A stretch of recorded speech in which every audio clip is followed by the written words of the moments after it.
How would you like a 15% discount to my daily email, the stack of stuff, the show notes, discounts to the conference, all of that? All you need to do is text the word show to 33777. You'll get the annual subscription with a 15% discount to my daily email. You'll get the stack of stuff, the links to the show notes, discounts to the conference, and so much more.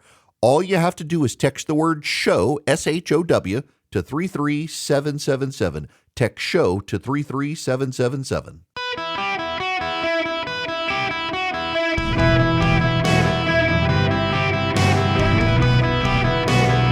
Welcome to the Eric Erickson Show podcast, Hour 2. Welcome. It's Eric Erickson here across the United States. The phone number is 877-973-7425. I have been told reliably that Joe Biden's decision will come this weekend, and Democrats expect him to step down. He has privately asked Democratic leaders to prepare a plan to minimize chaos for a transition in the ticket. Kamala Harris is not guaranteed, but is still the most likely nominee.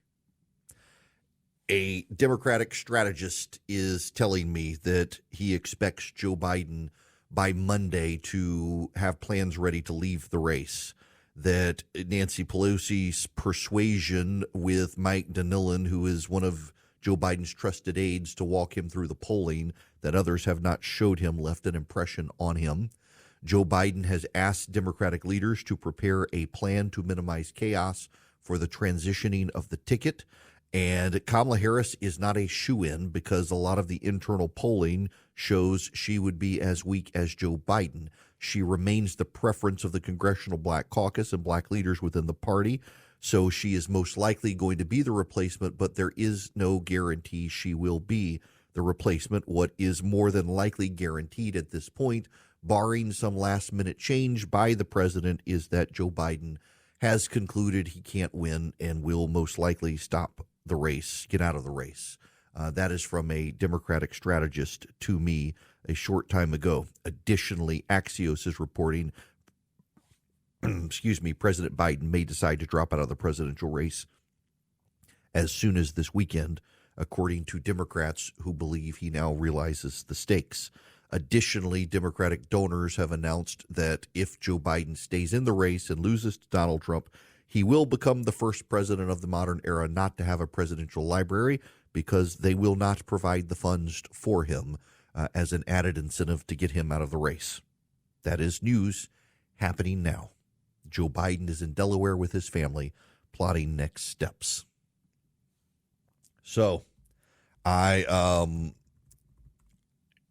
kind of floored.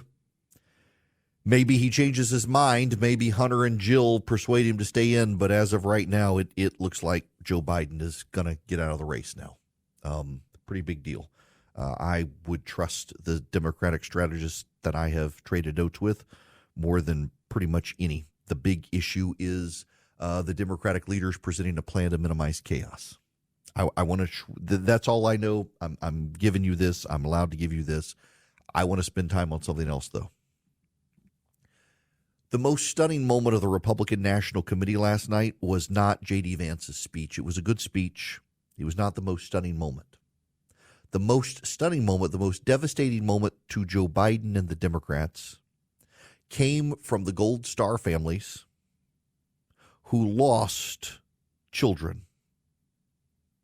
And Joe Biden did nothing, particularly from Afghanistan. I have been asked, I know how to do radio now. There are a lot of people who occasionally chime in and say, you should do this, you should do that. And I tend to ignore all of them because they don't understand how it works. But I've never had so many people unsolicited through email, through text, through private messages on Instagram and Twitter all say, can you please just let us hear those people again? That tells me they struck a chord. And so I want to let you hear those people again. Hello, America. I'm Christy Shamblin. My daughter-in-law, Sergeant Nicole Leanne G.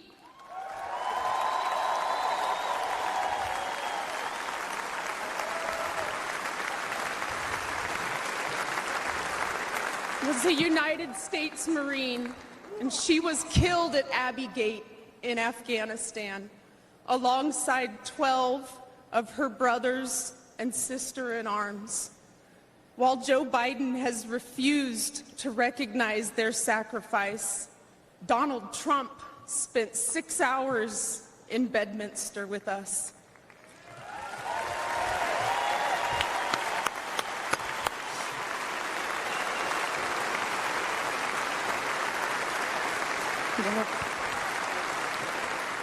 He allowed us to grieve.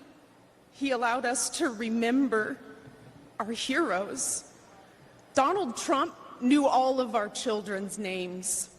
He knew their stories, and he spoke to us in a way that made us feel understood, like he knew our kids. Donald Trump carried the weight for a few hours with me.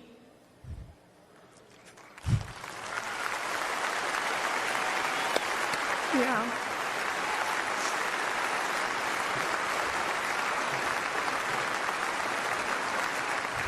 And for the first time since Nicole's death, I felt I wasn't alone in my grief. Thank you.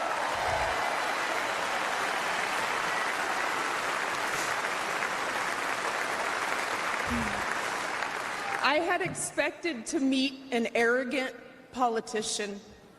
Instead, I met a man who had empathy for us. He was compassionate, and he spent time with us because he knew it would make us feel better. Thank you, President Trump. That's one. Just one more. Just one more of all of them. Just one more. Thank you. When Hunter and the other service members' bodies were returned to the U.S. in Dover, Delaware, Joe Biden met the plane. But he made the occasion more about his son, lost to cancer, than our sons and daughters, lost on his watch. Worse than that, he has never said their names out loud. And during last month's debate, he claimed no service members have died during his administration.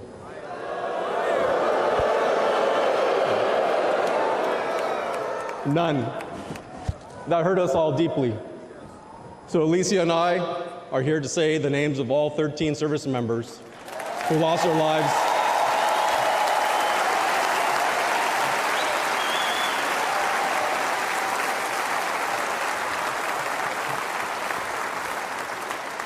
all 13 service members who lost their lives at Abbey Gate. David Espinoza.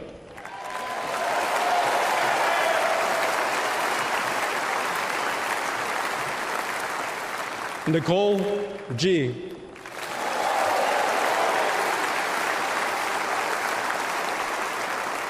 Taylor Hoover.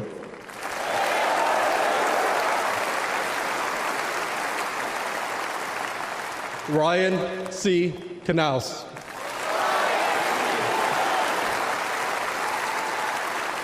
Riley McCollum.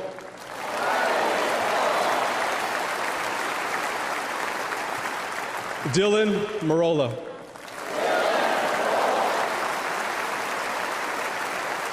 Kareem Nakui. Dagan Page.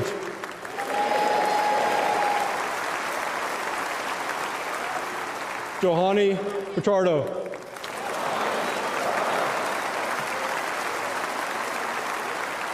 Humberto Sanchez.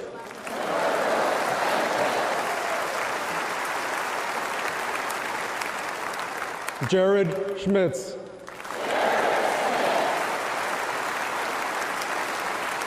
Maxton Soviak.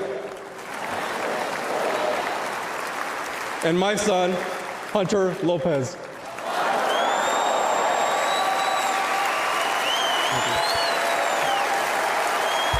How do you think that played? How do you think that played with the press? Well, here's Scott Jennings on CNN, who's a partisan pundit. I've been to a lot of conventions. I've never seen anything this politically devastating done at a convention. I mean, they have proven to the American people that the commander-in-chief failed these families. If I were Joe Biden and I saw that tonight, I would resign my office, go outside, dig a hole, get in it, and not come out for a while. That was Scott Jennings. He's a partisan pundit, worked for Mitch McConnell as a Republican on CNN. So let's go to someone who doesn't like Donald Trump, is on the record not caring for Donald Trump. That's ABC News' Terry Moran.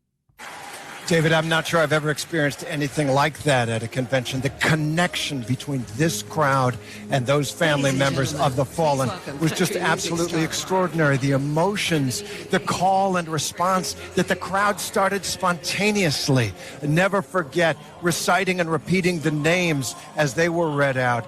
And it wasn't just the compassion and the sorrow that linked the crowd and those speakers. It was the anger. I've been out here this afternoon talking to veterans, Vietnam-era veterans, Iraq and Afghanistan veterans, about the campaign in general. And without being prompted, they bring up Afghanistan and the sense of shame and anger that they felt for the country and in this campaign. That's a guy who's not a Trump fan, who clearly emotionally moved. And you know how I know that it was a terrible thing for the Democrats? Because when it became clear what was happening on the stage, here's MSNBC. Actually, who would less like to join in on this conversation than probably anything else in his entire life. But he is now going to join us. He is our friend Jamie Harrison, the chairman of the Democratic National Committee. That's right. The couple reading the names of the fallen as the crowd chants the names of the fallen. They're on stage doing that in the background, and MSNBC cuts away instead of hearing the stories of the Gold Star families. That's how devastating it was for the Democrats last night. And it's a self-inflicted wound, I might add. It is a true self-inflicted wound, because every single one of those Gold Star families, every single one of them, noted that Joe Biden never reached out, never spent time, never mentioned their child's name, and then had the audacity on that debate stage to claim no one died on his watch. It was an unforced error by Joe Biden. An unforced error. This is John King. After you had that moment, and then you had you had Eric Donald Trump Jr. speak. You had the Gold Star families. You had Donald Trump Jr. This is John King on CNN. The people who are planning the Democratic convention are taking notes because they got to go on a rewrite. These guys are putting on a good show. Listen, they got to find a Vance guy. right. Donald Trump Jr. appeals to the base, but it's a show of confidence. Everybody they're putting up there says they're confident. Some of the people they're putting up there are quite controversial. Some of the people up there are saying things that you could cut little ads about or use on social media. But they know that, and they're confident. This is a very professional Trump team putting this program together. The other thing I will say is that we're about to hear from J.D. Vance how different this party is. This is Make America Strong night. No one has said stand with Ukraine. Not one speaker has said stand with Ukraine. And J.D. Vance is going to criticize Joe Biden for supporting NAFTA. I covered Bill Clinton when he got NAFTA through the Congress. Democrats didn't like it. Unions didn't like it. Bill Clinton got that passed with the support of the Republican Party. Yeah. This is not your father's Republican Party, let alone your grandfather's Republican Party. And it's been a well-organized convention. Behind the scenes, I've had a number of people tell me it's just been a mess behind the scenes with some of the stuff going on, but what they're putting out on stage, remarkably good stuff. What they're putting out on stage is just remarkable. Those Gold Star families last night, I went back, the whole thing is 20 minutes. Went back and watched every second of it. It was a remarkable moment, so much so that MSNBC had to cut it, and ABC News, one of their most vocal anti-Trump reporters, was emotionally moved by it, and himself stunned by their stories of how Joe Biden's administration never reached out. It was an unforced error by the Biden team that the Trump team was able to capitalize on, and it wasn't even political. It was just compassion, where the President of the United States, the existing commander-in-chief, had shown none. And Donald Trump, the former commander-in-chief, showed much. And that resonated with all of those families. Welcome. It's Eric Erickson here across the nation. The phone number 877-973-7425. Let's go to Michael. Welcome to the show, Michael. How are you? I'm doing fine. I called in originally to ask about Menendez's Senate seat, if it was going to be vacant or if that gives a majority to the Republicans. But with you reporting that it's more and more likely Biden will step down, how does that play into the Democratic races for House and Senate? Does that help them or help the Republicans or a non-factor or what?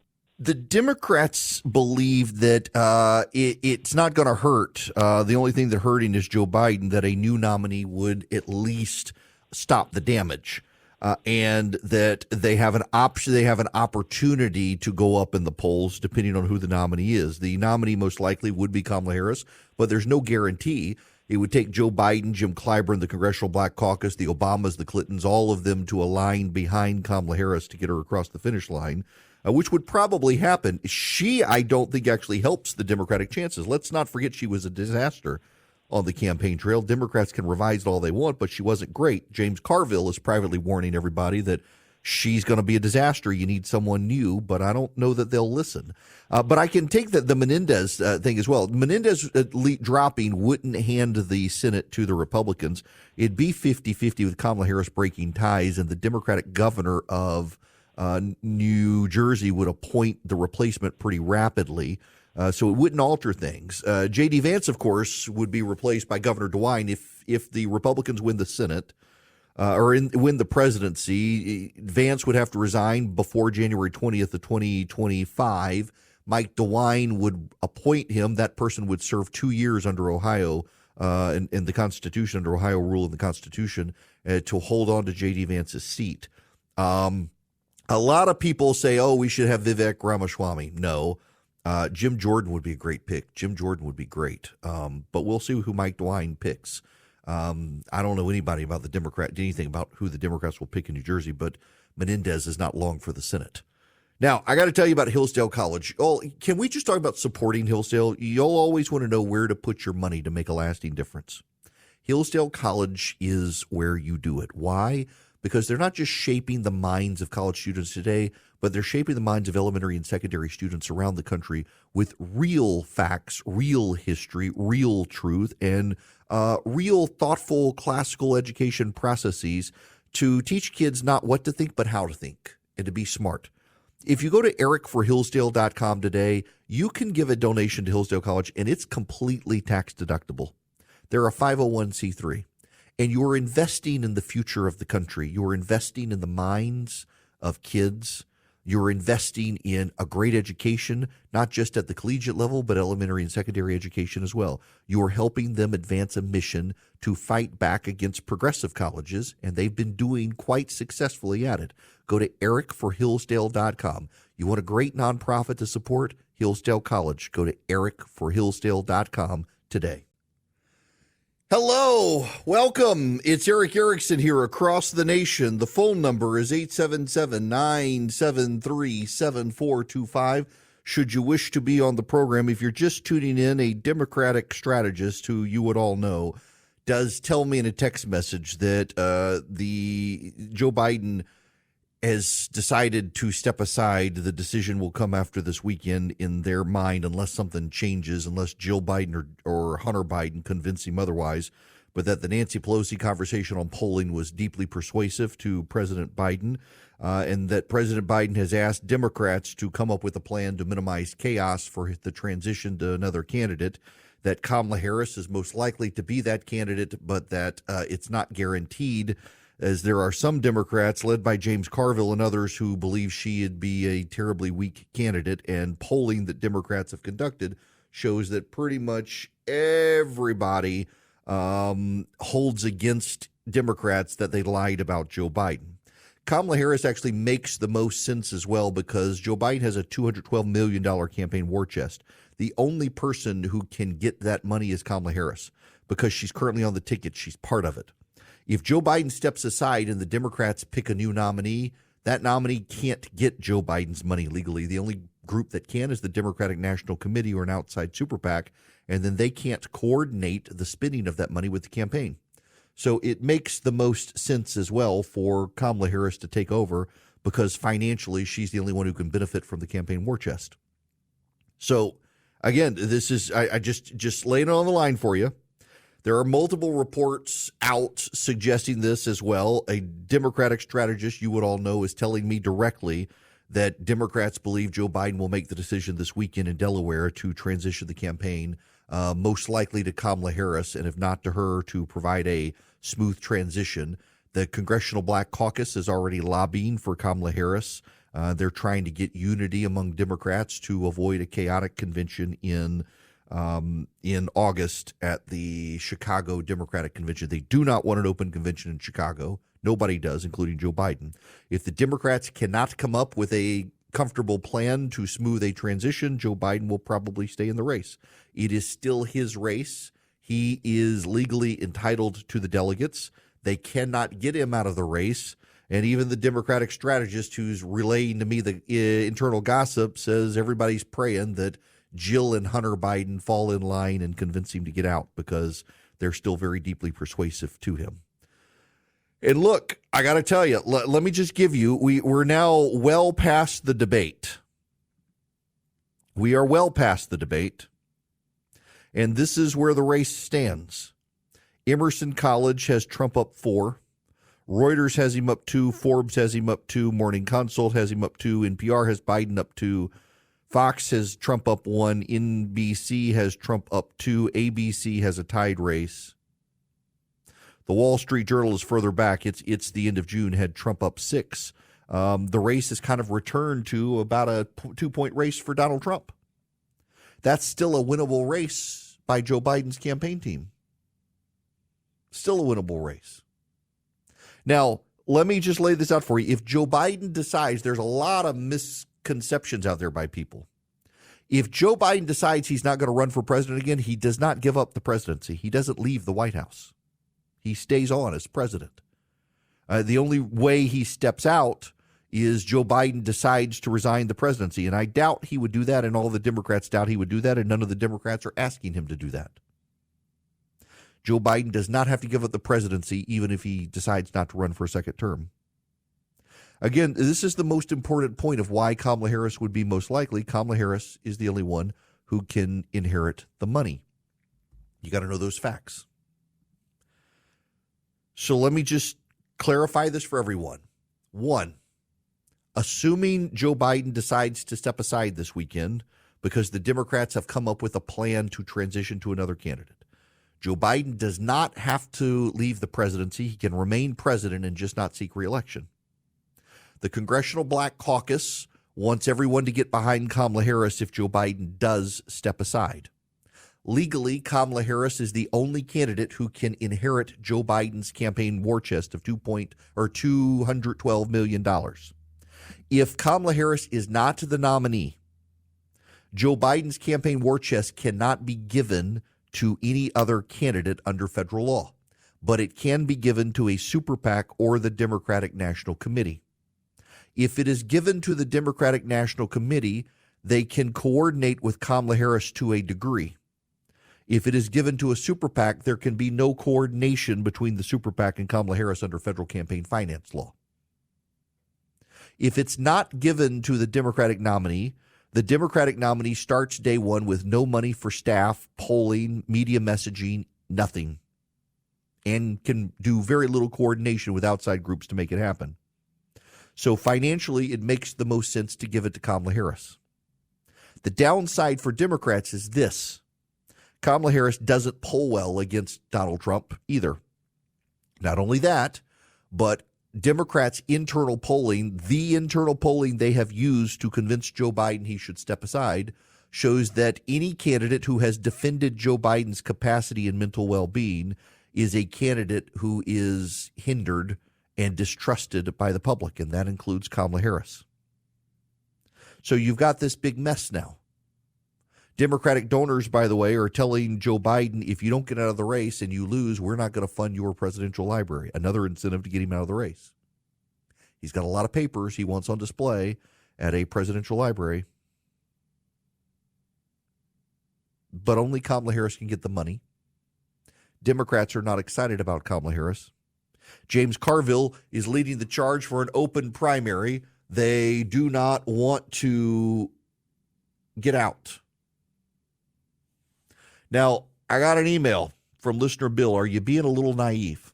I don't trust for a nanosecond that the left would follow the rules about the war chest if both Biden and Harris are out. They cheat and lie on every level.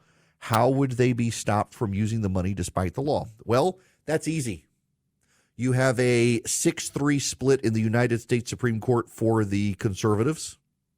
The United States Supreme Court would enforce the law even if the Democrats chose not to enforce the law. The Republican appointees on the United States Supreme Court, including John Roberts, Amy Coney Barrett, and Brett Kavanaugh, are not going to ignore federal campaign finance law to help the Democrats.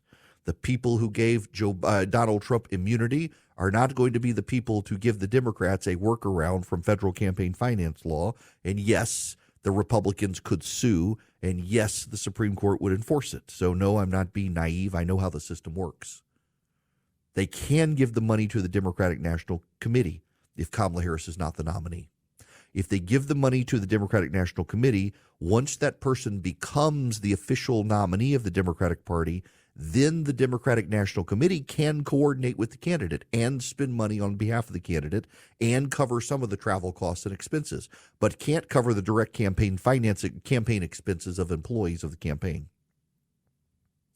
That's why it's complicated. But the bottom line is this. It appears Democrats are now confident Joe Biden has made up his mind to step aside in the race. If the Democrats can, this is hinged on an if. He will step aside if. If this, then this. If the Democrats provide Joe Biden a plan to minimize chaos on a party nomination transition, then Joe Biden will step aside. Kamala Harris is favored, but she is not guaranteed. She is not guaranteed because the polling for Kamala Harris also shows she's very vulnerable to Donald Trump and not popular.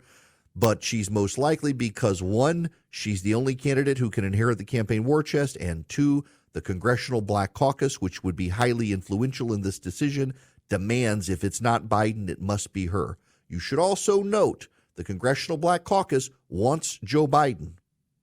It's very notable that there is a racial divide happening.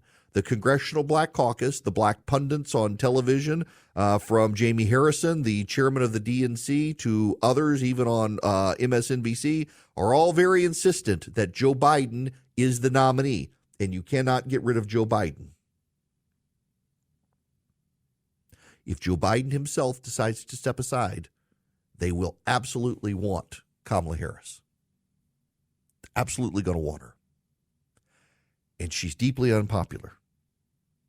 You could have chaos in Chicago, but first, Joe Biden has to step aside. You should also know this. There is a growing sense among Democrats that if Joe Biden does not step aside, if he changes his mind does seem to be leaning now towards getting out of the race. If he hardens his position over the weekend and does stay in, there's nothing Democrats can do to get him out of the race. A lot of Democrats about to find Jesus as they pray that Joe Biden gets out. Now, I want to go to Craig's phone call. Craig, welcome to the Eric Erickson Show. How are you? Hey, Eric, how you doing? I had a comment and a question I'd like to hear your thoughts on. Okay. I missed the first half of the show. How dare you? And I'm really surprised that nobody said anything yet about the Democrat commercial that they aired just before the J.D. Vance speech about the 12-year-old that was raped by her stepfather and how Trump and Vance would take away the option she had to have an abortion. I missed that. Yeah, no, I believe Trump made it clear he's in favor of exceptions when it comes to rape, incest, and endangering the life of the mother. So why not take a page out of the Democrats' book? You know, they're famous at taking things like illegal immigrants and redefining them as undocumented workers. What if the Republicans redefine pro-life so that it doesn't just mean we're in favor of the life of the child, but we're also in favor of the life of the mother? Not a bad idea. Although they got to tread real carefully, because I got to tell you that the pro-life activists are deeply bothered by both the eradication of the pro-life plank from the Republican platform and also J.D. Vance. The hardcore pro-lifers don't actually think Vance is with them. So they got to tread the line. But yeah, I mean, the Republicans do have great pushback on this. I'm actually, so it used to be tradition that the parties would not run ads during the other party's convention. The Democrats this year are like, to heck with that. Remember, Joe Biden said they were going to stand down after the attempted assassination, and they haven't. Yeah, go back and look at the commercial. And the 12-year-old who's now older, and she's looking back when she was 12 years old and basically said that she was raped by her stepfather. And if Trump and Vance are in the White House, that would have taken away her option to have an abortion. Wow. Yeah, look, they'll do it. That's going to be their big issue. Craig, listen, I appreciate it. Yeah, once they can't do threat to democracy because they might get Trump killed, now they'll just go back full-time to abortion, which I don't think works much. Alicia, you're up next. Welcome to the show. How are you? Hi. I was just wondering, who do you think that Kamala will choose as her running mate? I think one of two options, and I'm willing to be wrong, but I think there are two logical picks for Kamala Harris if she runs. One is Josh Shapiro, the governor of Pennsylvania, who is generally liked even by a lot of Republicans. They like him, and that would make Pennsylvania a must-win for Donald Trump. That would be harder to win. The other is Roy Cooper, the governor of North Carolina. Democrats believe that Roy Cooper would provide a mature, steady hand for Kamala Harris because of his age and experience within the Democratic Party and his ability to win as a Democrat in a Republican state. Also, Kamala Harris and Roy Cooper have a great working relationship with each other and have known each other a very long time. They were both their states, California and North Carolina's attorneys general. So a lot of thinking that it would either be Roy Cooper or Josh Shapiro. I don't really know. Those are the names most talked about, and I think they actually do make the most sense. Now, while all this is happening on their side, on the Republican side, activists across the country are gearing up to try to make a difference in November. One of those groups is Americans for Prosperity. They're the largest grassroots organization on the right in this country. They have an army of activists, and they would love to have you a part of them. They will teach you how to be effective at knocking on doors, how to be effective at voter registration drives, how to be effective at advancing public policy, how to be effective at talking to your legislators about issues that you care about, to advance the conservative agenda, to support free markets and free people, to support families, to support school choice, to support closing the border. It's what Americans for Prosperity does across the nation. All you have to do is go to americansforprosperity.org. americansforprosperity.org. You go there. You can sign up, find a chapter in your state, americansforprosperity.org. You can become a volunteer. You can become an activist. You can become a more informed conservative about conservative issues. They educate conservatives on core conservative policy. They get you involved in the process. They fight for you in Washington. And at the state level, they've got chapters across the nation. americansforprosperity.org. Go check them out today. Greetings. Welcome. It is Eric Erickson across the nation. The phone number is 877-973-7425. Let's go to Mary Lynn. Welcome to the show. How are you?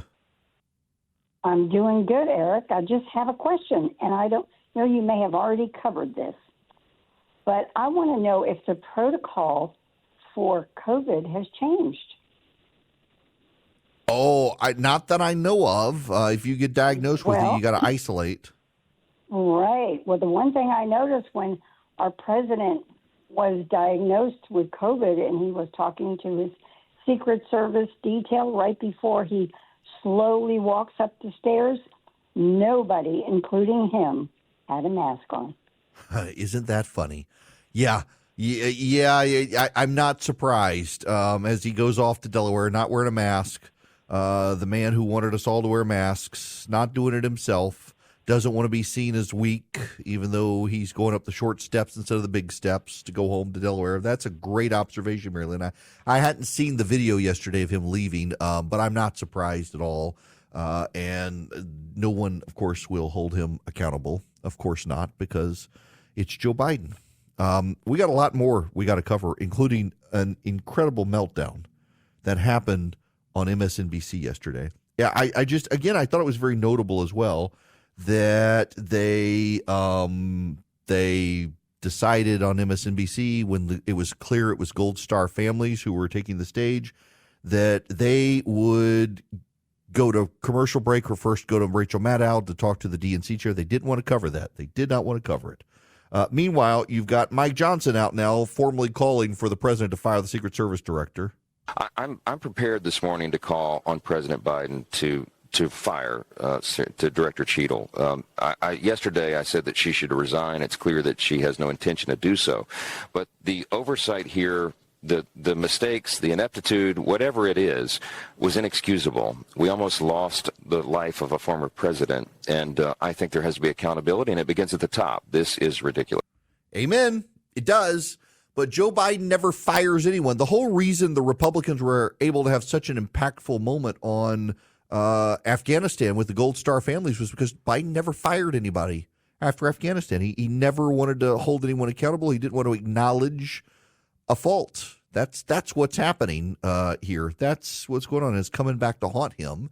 It's also breeding conspiracy theories with people who are convinced there must be some dark, sinister government plot as opposed to this is rank incompetence without any sort of accountability. There's no incentive to get competent when there's never any accountability.